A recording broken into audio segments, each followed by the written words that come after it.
అంతకుముందే న్యాయం కొద్దిగా ఇష్టం అమ్మా, నేను చెప్తాను. ఇక్కడ ప్రవచన వాక్యాలు గైకొనవాడు ధన్యుడని ఇంత మంచి వాక్యం రాస్తే అది గైకొన్నారు, కానీ వీళ్ళని మాత్రం సనగటం గునుగటం మాత్రం ఫస్ట్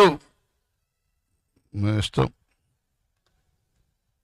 హెచ్కేలు గ్రంథం 3వ అధ్యాయం 17వ వచనం. నరపుత్రుడా, ఇశ్రాయేలీయులకు కావలిగా కావలివారుగా నేను నియమించున్నాను. కాబట్టి నీవు నా నోటి మాట ఆలకించి నేను చెప్పిన దాన్ని బట్టి వారిని హెచ్చరిక చేయము. హెచ్చరిక చేస్తాను. నువ్వు మా సంఘ పెద్ద అసలు ఆయన నన్ను ఉండనిస్తాడా? నన్ను లేపేస్తాడు.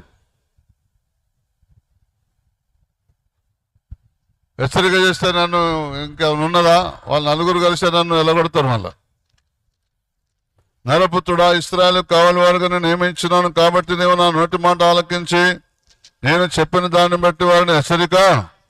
అసలు ఎప్పుడు హెచ్చరిక చేస్తారా మందిరాలు?